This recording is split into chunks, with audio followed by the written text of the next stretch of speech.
Attention, this video is filled with spoilers for games all throughout the Zelda franchise, from the newest title, like Tears of the Kingdom, to the oldest title, like Zelda NES. That being said, you've been warned. Legend of Zelda, a series that has had many games over all the years. With that being said, as a fan of Zelda, one of the biggest questions we end up asking ourselves is, which ones do we think are the best, which ones do we think are the worst, and which ones do we think that are just okay? Well guys, sit back and relax, because today we're going to be answering that very question, at least for myself. Because today we're going to be doing an entire Zelda tier list.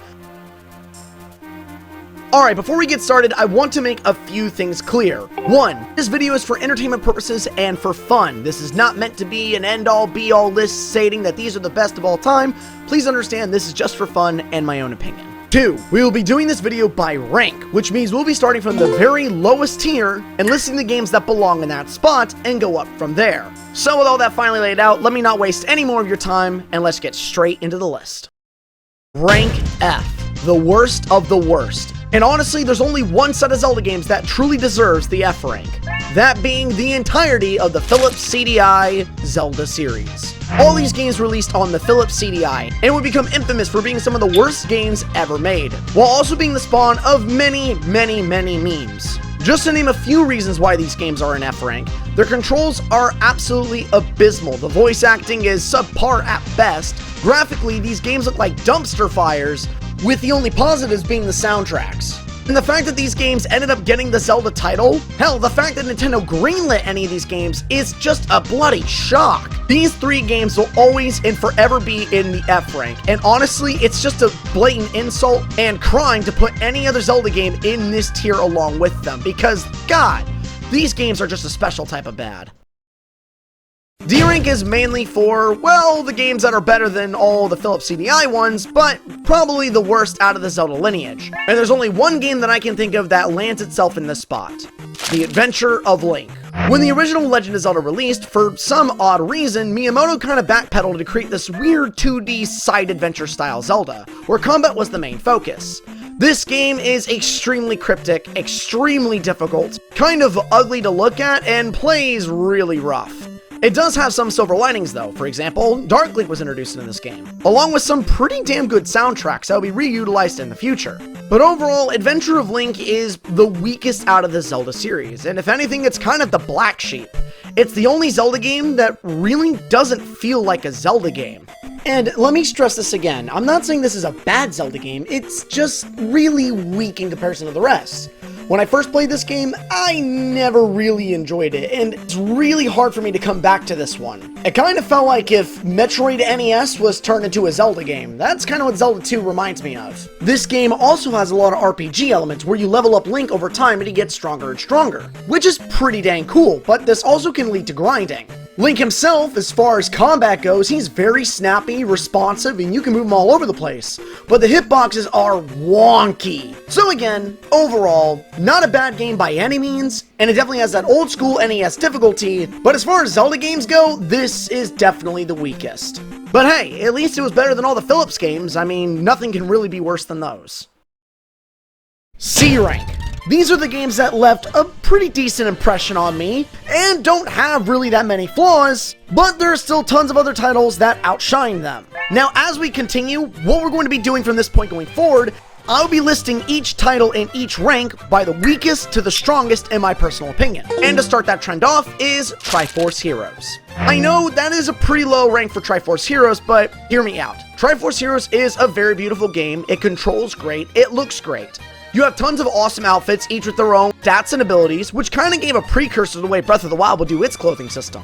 Overall, Triforce Heroes is a good game, when played with friends. When playing solo, this game can be just a chore to play through. This game was not built for solo play in mind, which makes the game overall pretty unfun when you're playing by yourself. A lot of the boss fights and puzzles just get downright annoying and monotonous without multiple players. Overall, it's a good game, and better with friends, but worse by yourself. Next, we have The Legend of Zelda, the game that started it all. The Legend of Zelda is extremely open, but extremely cryptic, with a lot of that old school 80s difficulty. And overall, though it might be the first Zelda ever made, it definitely has shown its age over the years, and there's a lot of other Zelda games that have done this series better. I'll always respect the original Legend of Zelda. In fact, I end up going back to it from time to time so I can experience a real challenge. It has some of the most memorable locales, some of the most memorable music that will be reused for decades and decades to come. But again, with how old this game is, a lot of the newer titles have just left the original in the dust. And because of that, I really can't put it any higher on this list. Rounding off the C tier is Phantom Hourglass. This was the first major Zelda ever released on DS. Because this game is a direct sequel, you end up starting right after the events of Wind Waker, where sadly Tetra gets captured and is whisked off, which begins your adventure.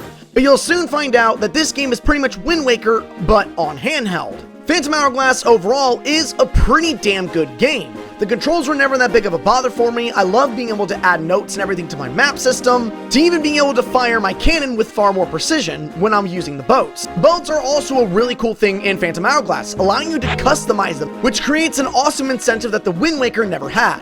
There's also Captain Lineback, who overall is a pretty decent character, and he has a bit of his own arc. Bellum is also a really cool final boss, and you do even end up getting a brand new sword, being the Phantom Sword, which is probably one of my favorite designs of one of these cool holy blades that's ever been made. The soundtrack is also really top quality, as a lot of it's just reused from Wind Waker, and Wind Waker already had a great OST.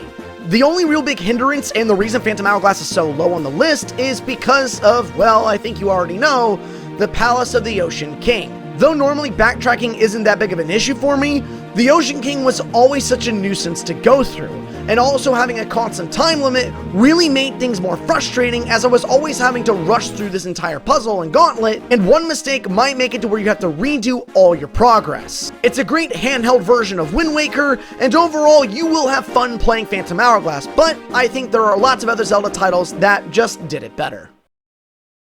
B rank. This rank is for the games that are really, really good. They might not be perfect, but their flaws mean next to nothing for their overall experience, and they've all left really good impressions on me. Running at the bottom of B rank, we have BS Zelda: The Ancient Stone Tablets. This was a direct sequel to The Legend of Zelda: Link to the Past. However, it's a game that was on the Satellaview years ago. And this game had so many cool features like weather changing and voice acting. But sadly today, we're not able to experience a lot of those cool nuanced ideas that will be revisited in future titles. However, thanks to fans being as awesome as they are, a lot of the ROM and data that was on Ancient Stone Tablets did get saved, which allowed us to have reproduction cartridges and experience BS Zelda as it is today. This game is still Link to the Past though. I mean, nothing more needs to be said. It plays great, it looks great, and it functions just fine. The only real issue being that the game is segmented into 4 separate sections, and though thankfully the versions that we have today make it really easy to play each of those 4 sections, it does suck we can't play this in one solid go. Another pretty big nuisance is the fact that a lot of this is also on a time limit, meaning that you don't really have time to screw around when you're playing each section, as if you don't complete what you need to do by the end of the adventure, well, you're gonna get booted out and you might miss out on some cool content. Now, yeah, being biased is how saying this, but the reason it's in B rank is because of just the sheer novelty of it and how weirdly obscure it is. So the long and short of it is that Stone Tablets is great. It's literally Link to the Past, so I mean, of course it's gonna be great. Next we have Four Swords, specifically the Anniversary Edition. Four Swords is effectively another multiplayer Zelda game. However, the Anniversary Edition allowed the player to play a solo campaign and added a good bit of more content. It's not a super long Zelda game, but it is a lot of fun. It looks great, it plays great, the puzzles are pretty cool and intricate, having 2 links to control at once, and overall, it's a damn good amount of fun. Again, it's one of those Zelda games that's a lot more fun with other players. But unlike Triforce Heroes, this game can be enjoyed just as much on a solo run. Continuing on, we have all the versions of Link's Awakening. However, I will specifically be looking at the remake. Link's Awakening is beautiful, it plays great, it looks great, the story is awesome, and it has one of the biggest plot twists that I've ever seen in Zelda. I remember my first time playing through Link's Awakening, how big of an impact the final ending left on me. And overall, it was just an awesome game. Link's Awakening is just a fantastic experience, a great Zelda game, and one that you will find yourself lost in for hours and hours on end. But as much as I love Link's Awakening, it's not quite as good as the Oracle games. Oracle of Seasons and Ages are a set of games that are better when looked at together than apart. Each of them on their own right, they're both fantastic games with fantastic puzzles, where one is more focused on puzzle solving and the other is focused more on combat. But when looking at them together, especially when you link the games up, they are just an absolutely mind-boggling, awesome experience. You will be spending hours with intricate puzzles and combat, with tons of boss fights that are going to really prove to be a serious challenge. Another really cool addition about Oracle of Seasons and Ages is that they both have something that changed the game drastically all throughout your adventure. Ages allows you to time travel to the past and the present, where Seasons allows you to change the weather. Both of these will change the overworld massively, allowing you to do so many awesome puzzles with the overworld and dungeons. All that being said, the Oracle games are just beautifully made, and Capcom hit it out of the park when they made these experiences. And out of any Zelda game, these two definitely deserve the remake treatment. And hopefully one day we'll be able to see these games in beautiful HD in the future. So with all the praise that I just gave the game, why is it only in B rank? Well, I don't have a good reason for you, like at all. Truth is, I wanted to limit myself to how many games I put in A rank and S rank. And as much as I love Oracle of Seasons and Ages, it doesn't have that same impact and nostalgia factor that a lot of the other games higher on the list do for me. Being completely non-biased and critical, I'd probably give these games S or A tier. And since Ages and Seasons never really hit that same stride with me that a lot of the other games on the list did, that's why I put it in B tier. Anywho, now that that's out of the way, let's move on to the next game, Link's Crossbow Training. Alright, look, I can put your pitchforks down. I know I'm putting this way higher than it should be. Shut up. Link's Crossbow Training is a really short experience that is pretty much a glorified tech demo for the Wii Zapper. But damn it, I love this game to death. It's really short, but it's a whole lot of fun, incorporating set pieces from Twilight Princess to this really cool on-rail / maze shooting sections. It's a really fun time waster and a really polished experience, and honestly, once you play through it once, you're gonna find playing it again and again and again because you just want to get better and play it over and over because the game really isn't all that long. It also has two bosses that you can actually face against. A Dark Nut, which isn't anything to write home about, but one of the coolest boss fights ever in my opinion is the re-rendition of Star-Lord. This boss is so menacing versus the original, where he slowly approaches you and you see just how absolutely towering he is. I love Link's Crossbow Training with an absolute passion, and I will keep coming back to it again and again and again. Now, if you think putting Link's Crossbow Training this high on the list, even above the Oracle and Ages game is bad, just wait until you see the next game that rounds off the B tier. That game being the one and the only genre-breaking Breath of the Wild. Yes, Breath of the Wild I put in B tier. Alright, where do you want me to stand so you can shoot me? Breath of the Wild was genre-breaking. This game alone shattered the Zelda franchise and all the conventions of what makes a Zelda game a Zelda game. This game introduced Zelda to the idea of a full open world, allowing you to explore anywhere and anything at any time. They also made it to where no matter what point you are in Breath of the Wild, any encounter, enemy, or puzzle you come across can be solved or beaten just by either your skill or your wits. Breath of the Wild is a fantastic game, but it's not the best Zelda game. The game overall, as vast and as open as its world is, it didn't really utilize that world to its fullest, especially when compared to its sequel. Breath of the Wild has a fantastic combat system, an awesome breathing and cycling weapon system, overall really great and open-ended puzzles, but with every positive, there come a few caveats. For example, the Divine Beasts, which are all fantastic, are so open they can be completed in 20 minutes or less.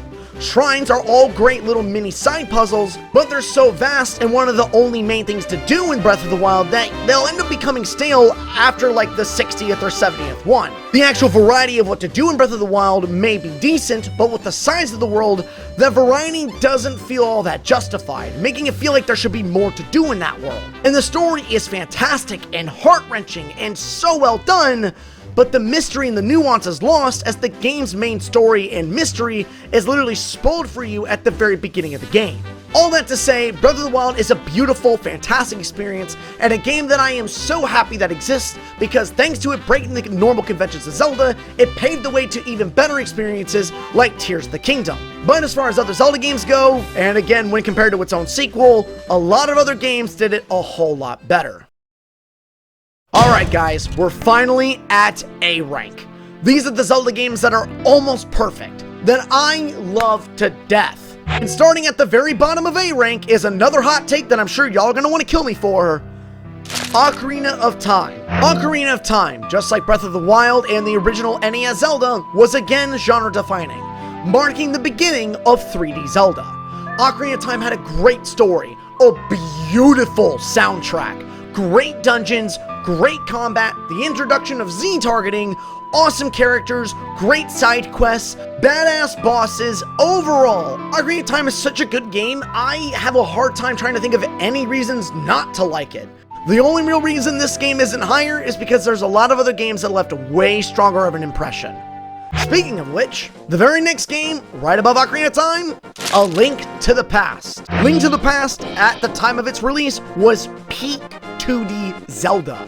It literally perfected 2D Zelda, to the point to where Link to the Past became the blueprints for all future 2D Zelda titles. There honestly really isn't even much to talk about with Link to the Past because of how damn good it is, and it has a pretty cool story to back it up. But because of that, you're probably wondering what exactly could be topping Link to the Past, and we're definitely getting into personal bias territory, so strap in and get ready to pick up your Zelda pitchforks. Look, I need to preface this right now. We're effectively at the point where this is going to be mainly gushing and nerding out. We're out of me critiquing, so get ready. The next game in the A tier is Hyrule Warriors Definitive Edition. Now this game features you as Link and all these other vast of characters as a one-man army slaughtering tons of thousands of enemies. This game really isn't all that challenging, but it offers hundreds and hundreds of hours of gameplay and content to play through. The story as well is also pretty cool, where Link gets to interact with all previous characters throughout the timeline. Now the reason that this game is so high on the list in comparison to a lot of the Zeldas is because this game has something very, very special to me, as this game was something that I played with my father for hours and hours on end. It was the first Zelda game where me and my father could play together, experiencing this game firsthand, theorizing possible updates and DLC they could add. We'd also plan out these battle plans after playing through and getting our butts kicked on who should take out what, and what our next objectives should be, and what points to defend. Overall, Hyrule Warriors Definitive Edition holds so many great memories, and even when I'm not playing with my dad, playing it solo just brings all that nostalgia back to me. It's such a fun spin-off with tons to do, the game looks beautiful, the soundtrack is absolutely rocking, and it has one of the coolest versions of Ganondorf and final bosses ever. I love Hyrule Warriors Definitive Edition, and no matter what, because of the memories it made between me and my father, I will always consider this to be one of the best Zelda games ever made.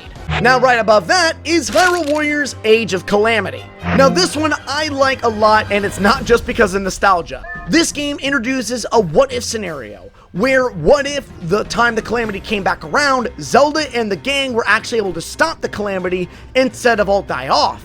And man, I love this game so much. It's literally a better Hyrule Warriors. The interactions with characters is so much better, the story is awesome, the introduction to a perfected Calamity Ganon resurrection was fantastic, being able to interact with the Yiga clan and Master Koga and the Blade Master, where they finally turned to the side of good and worked with us, just overall, Age of Calamity is awesome. It has so many of these holy shit moments. For example, being able to control the Divine Beasts and lay waste to thousands and thousands of enemies. And don't even get me started on some of the endgame content, like being able to unlock Calamity Ganon. Age of Calamity just left me in awe from start to finish, and every time I go back and play through it, it's so awesome. Alright, we're finally midway through A tier, and the game that I rank higher than Age of Calamity is Cadence of Hyrule. This was another spin-off that was a crossover of Crypt of the Necrodancer and The Legend of Zelda. The whole deal with this game is that you move to the beat of some of the most jamming Zelda music ever, and the better on beat you were, the better you performed. but you also had to be careful as enemies also moved to the beat as well. Cadence of Hyrule was such a cool breath of fresh air. It looked amazing, it played amazing, but the best part is that you didn't actually have to play with the beat controls, as you could turn them off and set fixed beat mode, which means you could play it more like a traditional Zelda game. And one of the coolest things about this game is that, unlike other Zelda titles where no matter what, the experience never truly changes, not even in Breath of the Wild, I mean the dungeon layouts and the items are all in the same spot, Cadence of Hyrule randomized every single time, making every single run through a brand new experience and a brand new challenge. And no matter what, every time I come back to it, it feels brand new and fresh, and I love it to death. Moving on from Cadence of Hyrule, we're finally at the top 4 of A rank. And starting us off at the bottom is Spirit Tracks. Okay, I know what you're thinking. Why is Spirit Tracks so high with Phantom Hourglass was so low? Well, it's purely because of impression. Playing Spirit Tracks was such a breath of fresh air. We were in the future of Zelda, the future of steam locomotion. This felt like the furthest point that the franchise's timeline had ever got, and because of that reason alone, I loved it. Spirit Tracks also featured one of the best companions ever, Zelda herself. This is the first game where Zelda actually accompanied you, and it was so cool. She had so much character growth and personality, and she was actually useful unlike a lot of other Zelda games. I mean, she has the ability to control phantom armor and whack the shit out of enemies. Like, that's so dope. And a lot of the cool features and additions that Phantom Hourglass added with the stylus are all here in Spirit Tracks. Investigating the entire world was such a treat, and every time I got to unlock more train tracks to go explore somewhere else, I loved it. A lot of people don't like Spirit Tracks because they find that the actual train itself is very constrictive in the realm of exploration. But I'm not quite as bothered by it. Every time I got to ride the train track, I got to view how vast the world was, and it made the world feel so much bigger. The puzzles were also really good, the dungeons and the bosses were great, maybe not as memorable as some of the other titles, but I enjoyed them all nonetheless. This game also featured one of probably my all-time favorite Holy Blades ever in the franchise, the Locomo Blade. It's weird, it's literally like a train sword, but it's so cool. And I know a lot of you are probably waiting for me to mention the Tower of Spirits, but honestly, I actually loved that a lot more than the Temple of the Ocean King. Every time I come back to the Tower of Spirits, I was so excited to go up another set of stairs, another set of floors to see what lied ahead of me, what the new challenges were, and what I needed to do to get past it. Every time I crossed a floor and got higher and higher up, I just felt better, like I was actually learning and improving my skills. Spirit Tracks was the beautiful icing on the cake for the entire Wind Waker trilogy line, finally wrapping up the story of the future of the Zelda series in that timeline branch.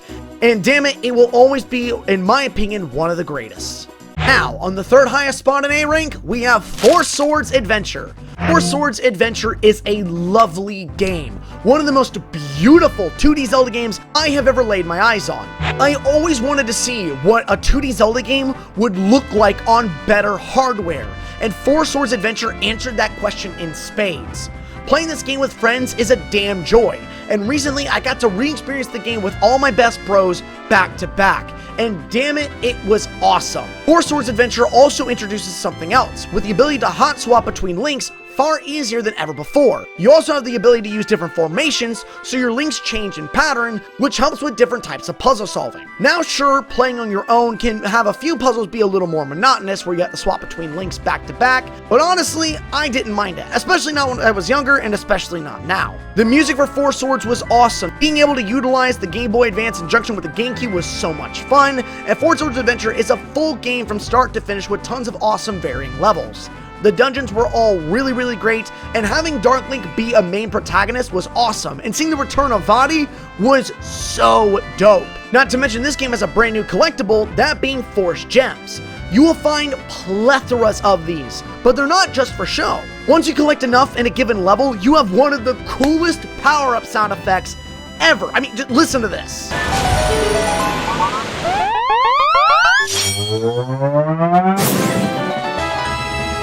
Oh my god! Four Swords Adventure will always be that game that I think that everyone needs to try at least once. If you have the ability to play on real hardware or at least through emulation, you definitely should give it a shot.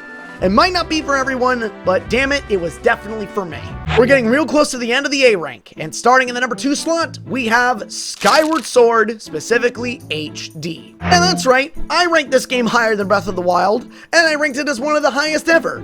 I love this game. Where Zelda 1 was the game that started the franchise, Skyward Sword began the timeline, explaining why a lot of these characters reincarnate, like Zelda, Ganon, and Link. This game features a beautiful watercolor painting-like style, awesome interactions between characters, genuine character development between Fi and Link and Zelda, a great overarching story, beautifully made dungeons, a great orchestrated soundtrack. Everything about this game screams Zelda to me. It's definitely one of the best 3D Zelda games to get into, at least for beginners, and it also really helps, especially when explaining the story. Now, a lot of people normally don't like this game because of the sky area, as well as having the areas be divided into separate sections, as well as a lot of people have an issue with motion controls, which I totally get. But personally, I love Skyloft. I love exploring the grand open skies, listening to the music, and flying with my loft wing. It left such an impression on me. I always got so excited when I was able to part the clouds and dive back to the surface to see how the world was eons ago in the past. Seeing a lot of the different species, at least in their first state before they evolved, was such a cool treat. And yeah, the motion controls was kind of annoying, but honestly, the HD version gave us a great alternative, which genuinely made me feel like that sword combat should lean more into this in the future. Using the C-stick to whack the sword in many different directions added so much more to the combat for me, because unlike I'm using waggle controls where I felt like my sword wasn't following my motion, or just pressing a button over and over while Link swung the sword, using the C-stick for my sword movements made me feel like I had so much more control in combat, and I loved it. Now, on the opposite note, the bosses are kind of meh. Overall, they're pretty decent, and Skyward Sword also has one of the most annoying bosses ever, the Imprisoned. A boss that you will end up fighting, now hear me on this, you will end up fighting him 9 separate times. 9! There is definitely a point where Skyward Sword kind of felt like a bit of padding, especially in its bosses. But I'll tell you what, 100%ing Skyward Sword is always a blast. And again, this game does have a really big nostalgia point for me, as this was the first Zelda game me and my dad ever played together. Growing up, me and my dad didn't have the greatest relationship. We weren't really all that close, but when Skyward Sword came out, he actually ended up catching pneumonia and was sick in bed for weeks on end. Now, while he was sick, I wanted to spend time with my dad and try and cheer him up while he was down. So I went in there and we hooked up Skyward Sword. And that game marked the beginning of our relationship. We made inside jokes, talked about the game, what we liked, what we didn't like. We played through the entire main quest, then restarted a playthrough on hero mode and played through it all over again. Now, sure, because of my personal attachment with this game, it's one of the biggest reasons why I'm marking it so high, and you might not agree with it, but hey, games all give us a personal connection, and we love them so much because of what they give us, the impressions they leave on us. And Skyward Sword gave me something really, really special. Both a great Zelda experience that I always smile when I go back to, as well as giving me something even more precious, a relationship with my dad. And damn it, if that doesn't deserve A rank, I don't know what does. Finally, at the top spot of the A tier is The Legend of Zelda Wind Waker. This introduced the cel-shaded style to The Legend of Zelda. It also gave us a massive open sea to explore, to go any area we wanted to, and explore all the islands. This gave tons of opportunity to explore all these different areas with tons of different secrets, which also allowed to a lot of backtracking, where you could go and find an island that you think looks cool but you can't do anything in, to come back later when you're stronger and more versatile to explore it later. Wind Waker also has a great story, where for the first time ever, we're not playing a Link by blood. This is just some random guy that ends up embodying the spirit of the hero because Ganon stole his freaking sister. This also gave us one of the coolest versions of Ganondorf ever done. This game also introduced one of my favorite companions ever, that being the King of Red Lions. It also introduced Tetra, the pirates, and tons of memorable locales. It also gave us the Koroks, before they were really fucking annoying. It had an amazing soundtrack, great dungeons. I mean, the Earth Temple was amazing. And don't even get me started on the boss fights. Freaking Malgrim, one of my favorite boss fights ever in all of video games. Wind Waker was a classic when it released on GameCube, and it proceeded to continue to be a classic when its HD version finally released. Now, Wind Waker isn't perfect, of course. The original GameCube version, and even the HD version, has one of the most annoying things ever, being the Tingle Fetch quest. Now, yes, Wind Waker HD mitigated this fetch quest quite a good bit, but it's still pretty annoying. But honestly, any negatives this game may have is pretty moot, because overall the experience is nearly perfect. And again, it introduced the Koroks, right? That's a good thing. Surely, when these characters are introduced, Nintendo would never think to make them a really annoying fetch quest that would proceed multiple games. S tier. The highest of the high. The greatest games that I think have ever been made for the Zelda series. The ones that I would consider right at perfection, if not perfect. And to start us off with the S tier is A Link Between Worlds. This had to be obvious. No matter who you are, this was going to be S tier.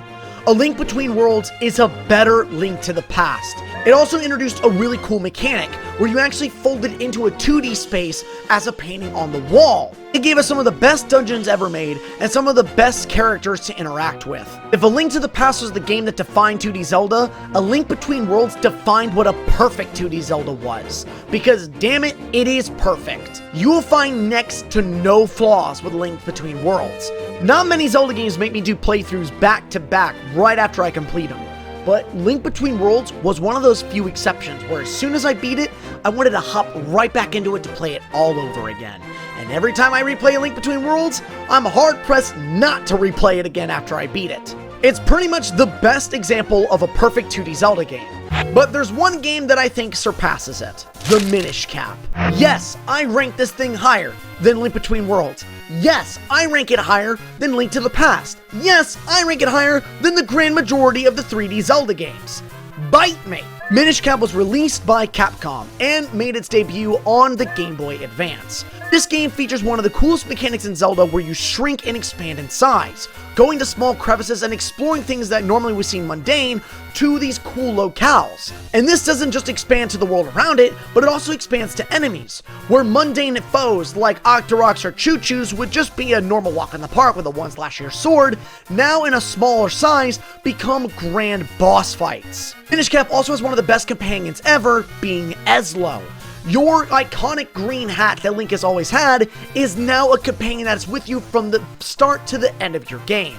This game also features you gaining a blade, being the Picori sword, and slowly upgrading it throughout the adventure, allowing you to directly upgrade your strength. Not only that, but this game features something that most 2D Zelda games never do, that being sword techniques. Now in this version of 2D Zelda, Link has a far bigger arsenal, especially with his sword combat, allowing you to take out enemies in many different ways. Minish Cap's art style and soundtrack are also iconic. Now yes, there are still flaws with Minish Cap as much as I love it, with the only real issue being the statue collecting towards end game. You thought I was going to say Kingstones, didn't you? Well, guess what? I like them! Being able to find pieces and then realize, wait a minute, I can combine this with another character in town that leads me to a secret or items or a heart piece was always so awesome. Oh, and don't even get me started on how the locales and how awesome they look. With how vast and diverse this map is, man, no two areas look the same. And the final buildup, the final dungeon, ooh, so perfect. And then the final boss is one of the greatest in all of 2D Zelda, as well as the most challenging you will ever face. No matter how many years pass, no matter how many more Zelda games come out, nothing, in my opinion, will ever top Minish Cap, as I believe it to be the best 2D Zelda game ever made. And in the number 3 spot for S rank is Tears of the Kingdom. The newest Zelda game to release in 2023, one of the greatest Zelda experiences you will ever have, and overall a better Breath of the Wild. This is an open world done right, and it is vast. Tears of the Kingdom introduces you to a sky area to explore. It features the depths, a brand new challenging area in the darkest reaches of the underground areas of Hyrule, where any damage you take is permanent and enemies hit hard. And of course you have the normal overworld. Though it might be a reuse of Breath of the Wild's overworld map, this world is packed with stuff to do. This is the first Zelda game where I have synced an easy 200 hours because I can't get away from this game. But one of the greatest things in Tears of the Kingdom is the Ultra Hand. Having the ability to craft whatever you want is amazing. And honestly, I use this thing so much. And because of Ultra Hand, it opened the world so much more to me. I could do anything and go anywhere with next to no issue, and exploring the world felt so much more streamlined. The dungeons are also a huge step up from the previous title, and you get to interact with all the sages, and they get to stay with you throughout your adventure. And Tulin is the MVP of all time. The soundtrack, mostly utilized from Breath of the Wild, is also an absolute banger. Combat is fantastic. The bosses introduced in Tears of the Kingdom are a huge step up from Breath of the Wild. And honestly, it is just a better Breath of the Wild. To be completely honest with you, if someone ever came to me and asked me which game to play first, I would tell them to skip Breath of the Wild and go straight to Tears of the Kingdom. Now, of course, Tears of the Kingdom is not without fault. Tears of the Kingdom has one really big issue, that being grinding. There is a lot of grinding in this game, and it's ridiculous. However, there is a way to mitigate this. I personally ended up playing on version 1.0, and thanks to 1.0, I had item duping, and trust me, I was not afraid to abuse the shit out of it. Thanks to item duping, a lot of the grinding that you would normally find in Tears of the Kingdom is cut down tremendously. It makes the game feel far more streamlined, where instead of having to spend hours and hours and hours trying to get some stupid item, now once you find it once, it's there permanently. But there are flaws that you can't escape from. For example, arrows are way more annoying now. Unlike in Breath of the Wild where you had set fire and bomb arrows, now you have to go into your menu, select an item to fuse with your bow, and do that every single time. On top of that, the menu is a lot more convoluted now, with all your materials kind of stuck into one separate section instead of being marked into separate areas, meaning you have to flick through them so damn much instead of having everything divided by category. There's also the sage abilities, which 90% of them you can't even really use because you have to walk up to the sage's will themselves and have to activate them on hand. But even with those flaws, it didn't stop me from sinking 200 plus hours into this game, because Tears of the Kingdom is just epic, and it is currently the pinnacle of open world Zelda, and it's just that little bit short of being perfect. This game gives you so much freedom, so much to do, so much to strive for, with a fantastic story, music, visuals, and everything to boot. This has become one of my favorite open world games of all time, and one of my all-time greatest and favorite Zelda games ever made, and a game that I look forward to coming back to and experiencing more of as more content comes out. And when future open world Zelda games are made, I hope they take Tears of the Kingdom as the blueprint, because this was and is how future open world Zelda games should be. In second place in the S tier ranking, we have the one and only Majora's Mask. This title right here, this one, it's hard to describe why I love this game so much. Majora's Mask gives you a brand new world to explore, Termina, an alternative reality where characters and people that Link knew are all different and have new professions and personalities. This game only features 4 major dungeons, but a massive new caveat, where you only have 3 days before Majora, an evil demon that's taking control of Skull Kid, eradicates the world by causing the moon to crash into the land below. This game was dark, it was weird, but it was amazing. The dungeons are awesome, in-depth, and challenging. The overworld is crammed with secrets and things to explore. Majora's Mask didn't pull any punches. This story got dark in a lot of ways. From having a daughter try and protect her father who's been turned into a Gibdo, to watching the inhabitants of Termina slowly change and come to realize that the world is ending because of the moon. But the coolest thing about this game that made it feel so grand is the brand new time travel system. Where Ocarina's time travel is more seen as an afterthought, it's at the forefront of Majora's Mask. You're given 3 days to save the world, but at the end of it, you have to restart the cycle, meaning you get to relive the events of Majora's Mask. You'll see characters and learn their past and what they do, learning what their routes are and how they interact with the world. Majora's Mask wasn't afraid to be different, and it strived to be something new, a memorable experience that nearly no Zelda game has come close to replicating. And Majora's Mask has a bit of a deeper meaning, at least for me. You see, this used to be my least favorite Zelda game ever. When I was a kid, I couldn't get past Woodfall Temple. That's normally where my playthrough stopped. But when I got a little older, I had this drive that I wanted to beat Majora's Mask, and I came back to it with a guide in my hand, and I played through it, and I loved it. After my first run of this game, I played through it again, and again, and again. Majora's Mask showed how much I've grown and improved as a person, and for that reason alone, Majora's Mask left such a huge impression on me, and why I love this game to death. And you will be hard-pressed to find a Zelda game that comes close to the personality that Majora's Mask has. No matter how old I get, no matter how many games I play, Majora's Mask, at least to me, will always be one of the greatest Zelda games of all time. With only one other game surpassing it. Throughout this video, we've talked a lot about Zelda games.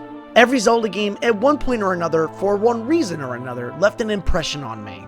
But there's one Zelda game above all else that left the greatest impression of all. The game that I would consider to be the greatest Zelda game of all time, in the top spot of S tier, is The Legend of Zelda Twilight Princess.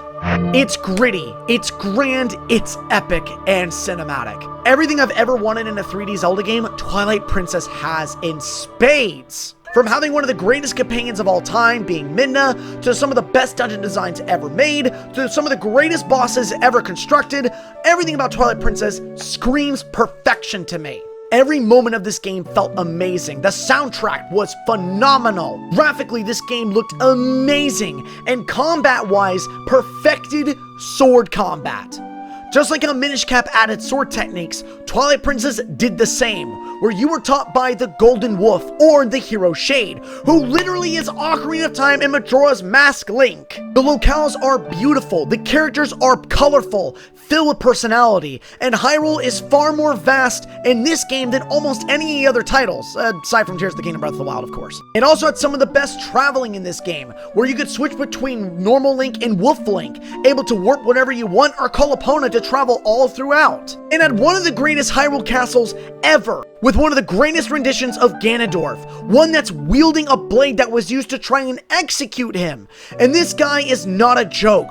He's multi-phasic. Don't even get me started on Midna. I mean, for God's sake, Midna alone makes this game S-rank for me. Like I've said throughout this video, very few Zelda games make me replay it the moment I finish it. But Twilight Princess was the game that started that trend for me. The moment I wrapped this game up, I played it again and again and again. I have so many files on so many memory cards. That's not a joke. Sure, you can say I'm being biased, and you're probably right. I probably am being absolutely biased.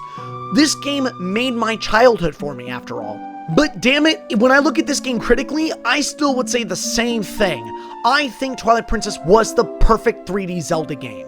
And even things that people would find annoying, I found nothing but joy in. I love Wolf Link. I love collecting the tears. I love seeing the difference in locales between before and after Twilight. And for all those reasons, between making me feel so many emotions, between how epic the combat was, between how memorable the locales and the characters were, between the amazing soundtrack that made every moment feel so amazing, all of those are the reasons why I find Twilight Princess to be the pinnacle of 3D Zelda. I thought it was perfect the first day it came out, I thought it was perfect the second time I played it, and I still think it's perfect all these years later.